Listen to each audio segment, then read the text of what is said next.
Bonjour, bienvenue parmi nous. Aujourd'hui, on est à l'IGA. Je me présente, c'est Madame Arika Zineb, responsable des admissions des étudiants étrangers ici à l'IGA au Maroc. Et aujourd'hui, on va faire un live pour répondre aux questions déjà posées par vos amis et ainsi vous expliquer un peu la procédure d'inscription à l'IGA et comment faire pour accéder et suivre plutôt vos études chez nous. Parfait. Bonjour. Bonjour. Comment vous allez? Ça va, merci et vous? Très bien, vous êtes là. Alors, chers étudiants, nous allons commencer avec la session live d'orientation et de présentation de l'IGA, Institut supérieur de génie appliqué. Donc, chers Zineb, je vais commencer par la première question. C'est quoi l'IGA? D'accord, donc c'est quoi l'IGA? L'IGA, comme vous avez expliqué, l'IGA, l'Institut supérieur du génie appliqué, c'est la première école supérieure privée au Maroc. Elle existe depuis 1981.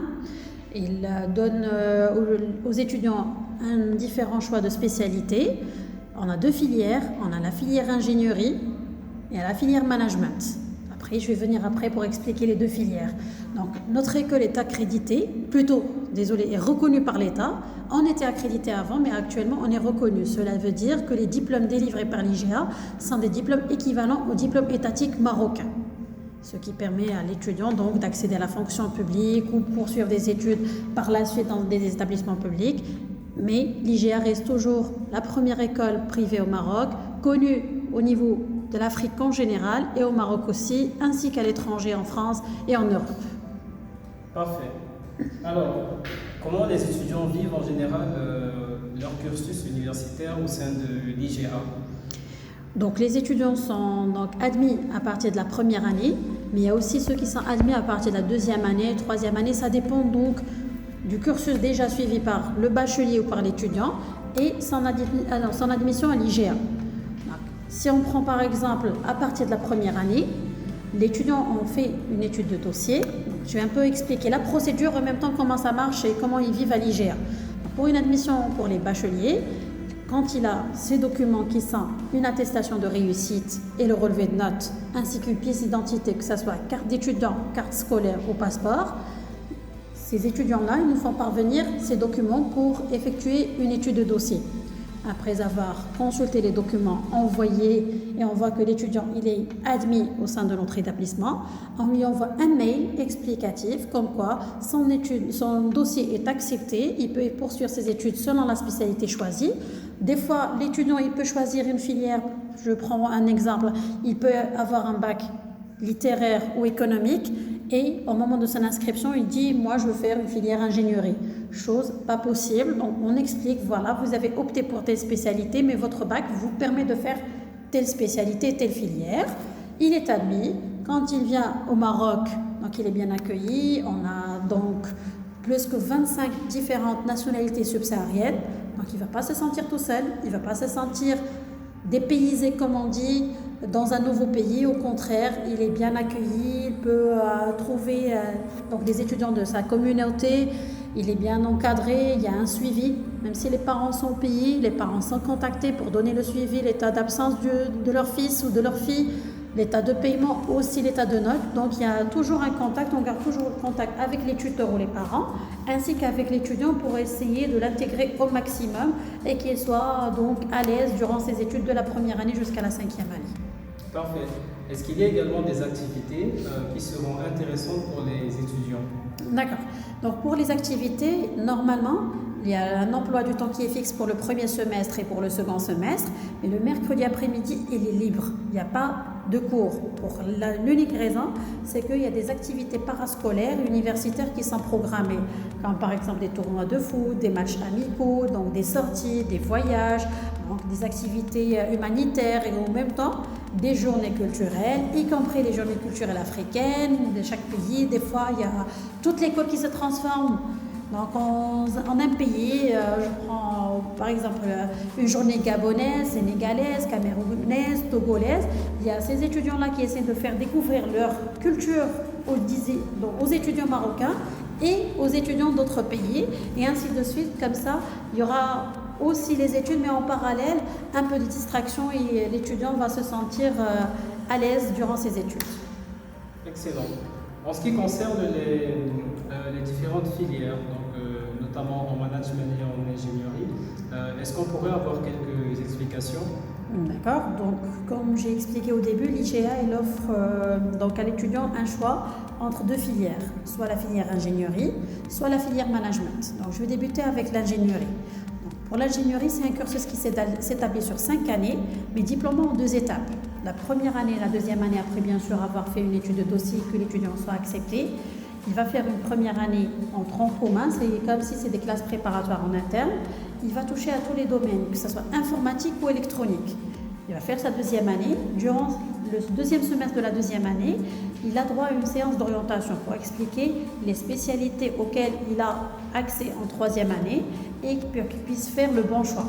En troisième année, il peut faire en ingénierie des systèmes informatiques, dans le domaine informatique, ou bien l'ingénierie des systèmes électroniques. À la fin de la troisième année, il va obtenir un diplôme de Bac+3 reconnu par l'État marocain, équivalent à un diplôme étatique marocain, qui lui permettra bien sûr d'aller travailler, faire des cours du soir par la suite, ou bien continuer en cours du jour, tout dépend donc de l'étudiant. Nous, on explique à l'étudiant mieux faire 5 ans, parce qu'avec un diplôme de Bac+5, ce n'est pas la même chose qu'un Bac+3, mais tout dépend aussi plutôt du financement et la capacité de financer les études par les parents. Donc, à la fin de la troisième année, comme je viens d'expliquer, s'il a fait informatique, il a droit à 2 spécialités. En quatrième année, soit tout ce qui est développement et programmation, ou bien les réseaux informatiques. Il va faire quatrième année, il va faire cinquième année, obtenir le Bac+5. S'il était en spécialité ingénierie des systèmes électroniques, il aura le choix entre les systèmes automatisés, c'est-à-dire les grandes industries, ou bien les télécoms réseaux, 2 spécialités aussi qui sont demandées sur le marché de l'emploi en général marocain ou africain. Il va faire Bac+5, il va obtenir un diplôme équivalent à un diplôme étatique. Ça, c'est une formation IGA normale. Il a aussi la possibilité de choisir de faire une double diplomation. Ça veut dire de s'inscrire en 5e année chez une université partenaire en France. Au lieu de se déplacer, c'est les profs qui se déplacent. Il va recevoir une carte d'étudiant, des documents de l'université concernée. C'est les profs qui vont se déplacer. Et à la fin du cursus, il aura 2 diplômes. Le diplôme reconnu par l'État marocain et le diplôme étatique français. 2 diplômes de spécialités qui sont en complémentarité. Je prends un exemple, s'il a fait réseau informatique, il peut avoir un master en sécurité réseau informatique de l'Université de Lyon, ce qui veut dire 2 opportunités pour le marché de travail privé et public. Pour le management, c'est à peu près le même cursus, c'est juste les spécialités qui diffèrent. Toujours 5 ans d'études, diplôme en 2 étapes, Bac+3 et Bac+5. Les 2 années, c'est un cycle préparatoire en interne, c'est un tronc commun. Une orientation en 2e année qui lui permettra de faire le choix entre les systèmes d'information, finance et contrôle, ou bien système d'information, marketing et commerce. Système d'information, ça explique tout ce qui est informatique. Mais quand on dit informatique, ça ne veut pas dire l'informatique de développement et d'ingénieur, mais plutôt les applications avec lesquelles il pourra travailler et faire ses études par la suite, comme les logiciels de comptabilité, d'études de marché, donc de logiciels de gestion de base de données. C'est un peu ça. À quoi réfère le nom système d'information. Finance et contrôle, c'est tout ce qui est financier et comptable. Marketing et commerce, on sait que c'est un domaine qui est en pleine émergence, c'est du marketing, du commerce. Et donc, en 4e année plutôt, s'il était en marketing et commerce, il va continuer dans la même spécialité. S'il était en finance et contrôle, il aura le choix entre tout ce qui est un système d'information, audit et contrôle de gestion, ou bien un système d'information, génie financier, pour faire une 5e année dans la même spécialité pour obtenir le Bac+5. Avec bien sûr la possibilité de faire une double diplomation à partir de la 4e année ou la 5e année. C'est ça la différence entre l'ingénierie et le management. L'étudiant peut faire une double diplomation à partir de la 4e année pour le management, pour la 5e année pour l'ingénierie. Alors parfait.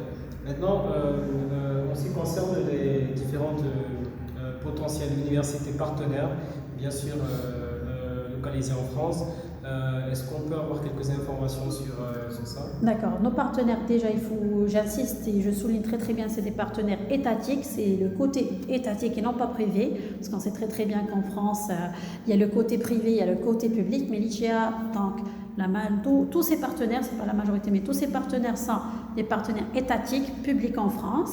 Je donnerai par exemple l'Université de Rennes, qui est très connue au niveau de tout ce qui est management. Il y a l'Université de Lyon, Il y a l'université donc de Haute-Alsace, il y a Lorraine, il y a donc Bretagne Sud et il y a Perpignan. Donc chaque spécialité et diplôme étatique français est donc chez l'un de nos partenaires. On peut trouver, je donnerai par exemple tout ce qui est audit, contrôle de gestion ou bien marketing, c'est chez Rennes. Si c'est des sécurités réseau, c'est chez Lyon. Tout ce qui est automatisé, c'est Bretagne Sud. Chaque spécialité, on va trouver un master en parallèle chez un partenaire étatique français. Parfait. On a vu que l'IGA en fait existe depuis 1981 et que depuis elle a accompagné vers le monde professionnel près de bien plus de 15 000 étudiants. Donc c'est quand même beaucoup de choses. Oui.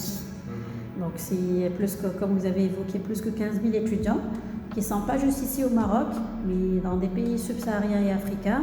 Ils sont donc au Canada, aux États-Unis, en France, en Australie. Ils sont partis continuer leur étude et ils ont pris des postes qui sont très importants comme prof universitaire, directeur de banque, directeur d'entreprises qui sont très connus au niveau mondial. Donc si l'IG existe depuis 1981, ce n'est pas du pur hasard, mais c'est du travail acharné pour suivre nos étudiants, pour donner le meilleur, un excellent cursus, un excellent suivi et aussi garder contact avec nos étudiants. C'est ça notre objectif, c'est garder contact pour donner exemple à nouveaux étudiants et à nouveaux bacheliers et les mettre en contact plutôt avec ces étudiants-là. Parfait. Alors, en ce qui concerne la procédure d'inscription, c'est quelque chose qui intéresse particulièrement les potentiels étudiants. Comment est-ce que ça se passe si on se trouve par exemple au Cameroun ou bien au Sénégal et qu'on veut rejoindre l'IGA, concrètement, comment est-ce qu'on procède? C'est une procédure qui est assez simple, donc il n'y a pas à s'acharner à trop faire pour accéder à l'IGA. Il vous faudra déjà être en possession de vos documents. Ces documents-là, pour les bacheliers, parce qu'il y a deux catégories, ceux qui sont bacheliers et ceux qui ont effectué des études après le bac. Donc là, je m'adresse aux bacheliers. Il vous faudra 3 documents qui sont essentiels. Si vous n'en avez pas un, c'est pas grave, mais 2 qui sont primordiaux. L'attestation de réussite du bac et le relevé de notes du bac. Parce que c'est obligatoire, ça nous permet de voir un peu le niveau de l'étudiant, de situer qu'il a bien eu son bac, qu'il n'avait pas à refaire son année, et en même temps pour connaître le niveau et les matières déjà étudiées. Après avoir envoyé ces documents-là, on fait une étude de dossier.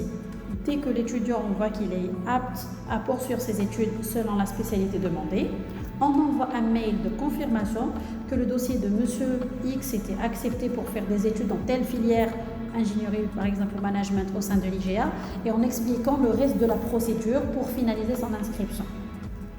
Ça, c'est pour les bacheliers.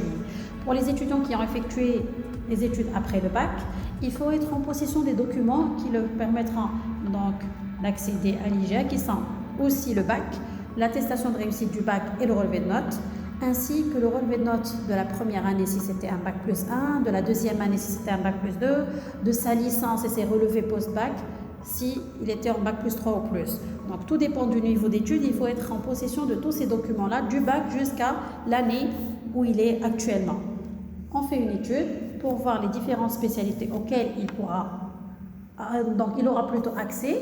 Et on envoie aussi un mail explicatif comme quoi son dossier est accepté pour telle filière, telle spécialité. Et voilà les conditions pour finaliser l'inscription.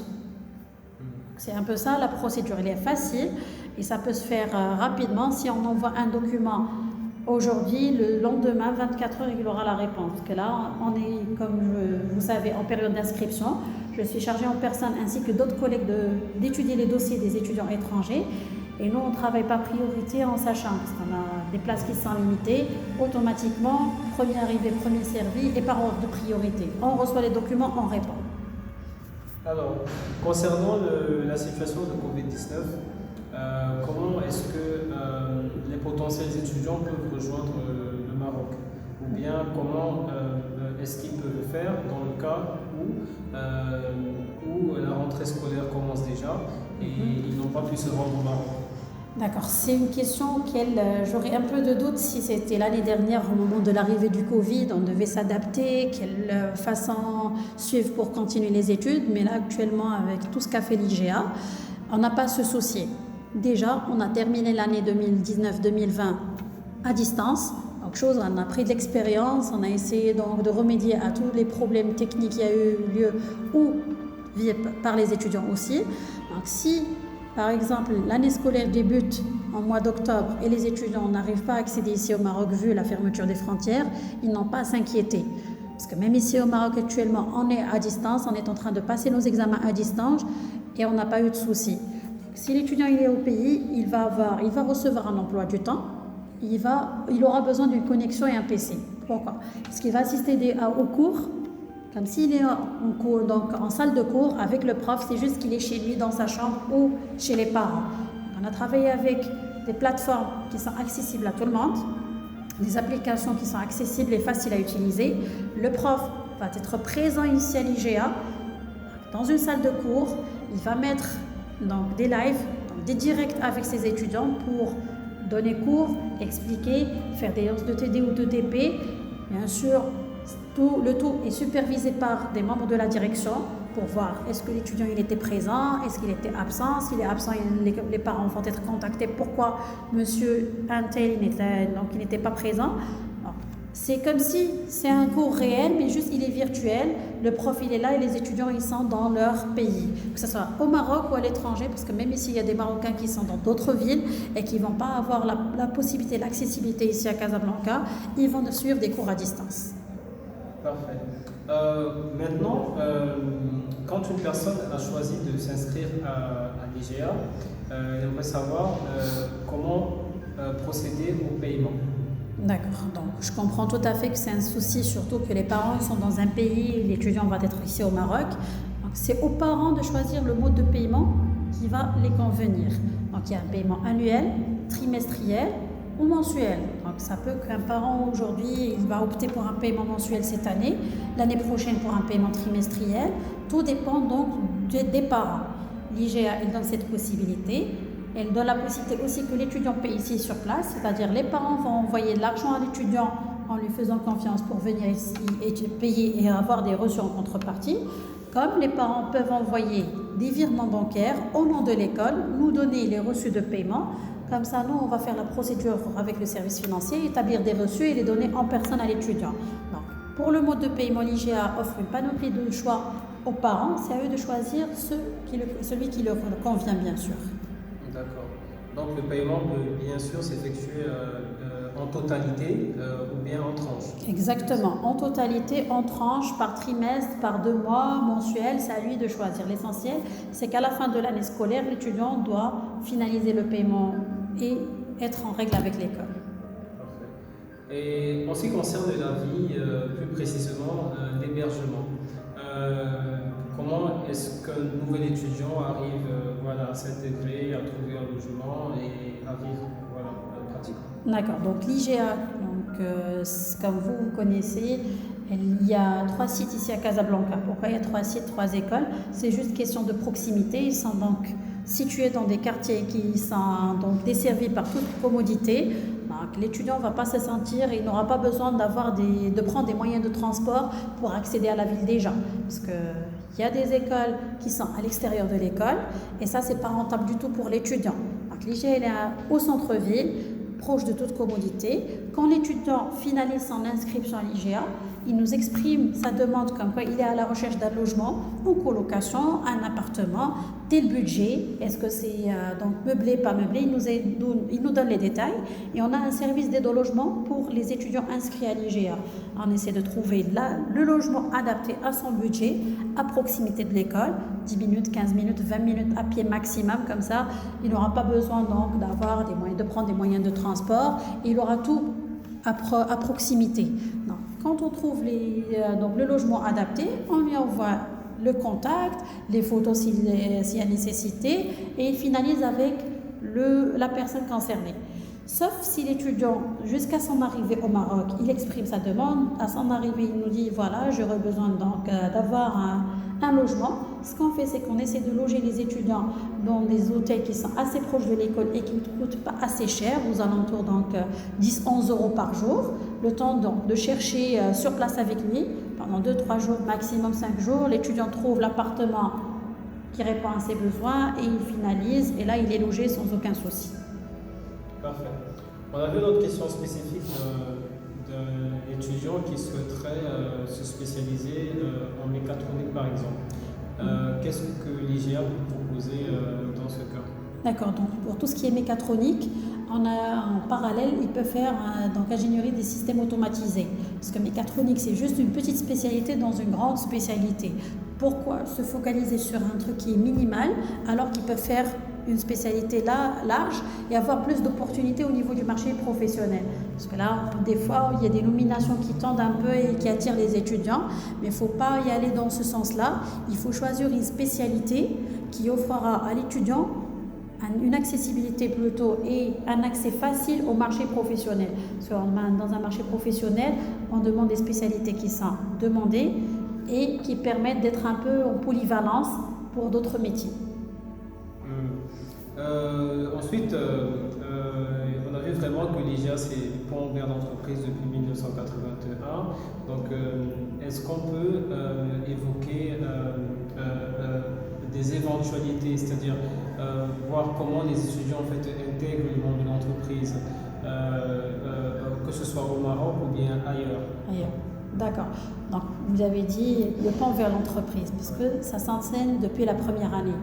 On a des matières qui aident l'étudiant vraiment à faciliter et à avoir une formation professionnelle depuis la première année.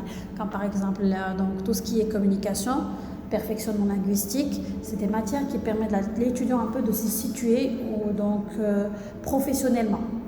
Savoir faire des écrits, savoir communiquer, savoir gérer. Aussi, on a des mini-projets, des projets sur lesquels les étudiants travaillent pour un peu s'initier au travail en groupe. Ou donc remédier aux problèmes on sait très très bien quand on travaille en groupe, c'est pas facile. Il faut gérer, il faut avoir la capacité plutôt de s'adapter. Et ça, l'IGA travaille sur ça depuis la première année jusqu'à la 5e année. Donc ça, d'un côté, enseignement. D'un autre côté, il y a tout ce qui est aide à la recherche d'emploi ou de stage. À l'IGA, on a un service qui se charge de l'envoi des offres d'emploi, de stage, de promesses d'embauche aux étudiants, quelle que soit la spécialité et la filière. Je prends un exemple, si on reçoit une offre de stage ou une offre d'emploi pour une spécialité en ingénierie, la sécurité par exemple, le développement, on l'envoie aux étudiants concernés ainsi que d'autres étudiants. Comme ça, ils auront l'entreprise comme référence pour faire leurs demandes, pour pouvoir faire des stages chez eux. S'il y a des offres d'emploi, ils peuvent y accéder facilement. Et on a des journées de recrutement. On fait appel à des entreprises pionniers ici au Maroc et des startups qui sont en besoin. Ils viennent à l'IGA pour recruter.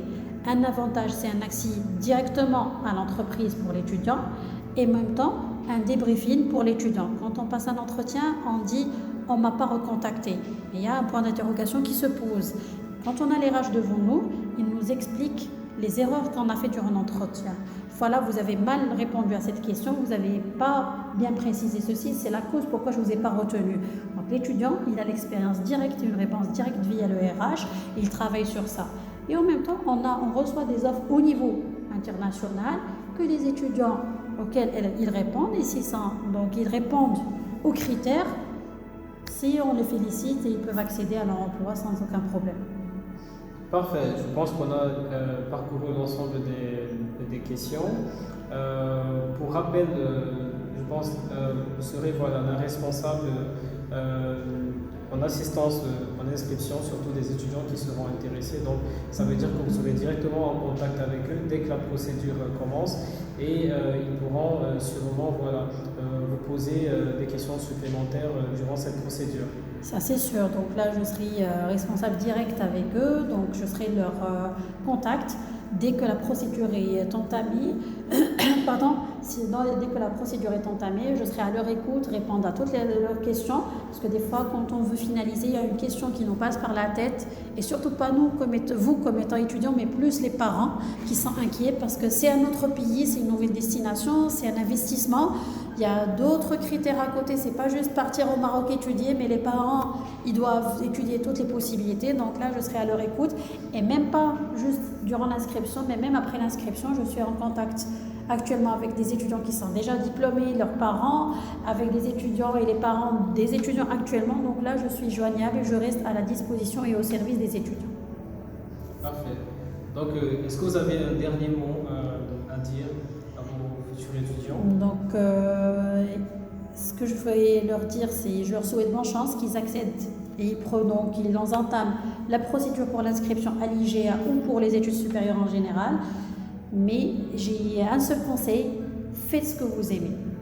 Parce que si vous allez faire ce que vous aimez, vous allez donner. Si vous allez faire un truc qu'on vous a imposé, vous n'allez pas vous donner votre maximum et vous allez donc baisser les bras à mi-chemin. À l'IGA, vous avez les deux spécialités, plutôt les deux filières, ingénierie et management. On répond à toutes vos questions et vous serez bien encadré. Vous aurez un bon suivi, vous n'allez pas le regretter. Merci beaucoup, Zineb, et on espère que, chers étudiants, vous allez bientôt rencontrer Zineb et pouvoir intégrer l'IGA et puis réussir votre parcours estudiantin et professionnel. Au revoir. Merci, au revoir.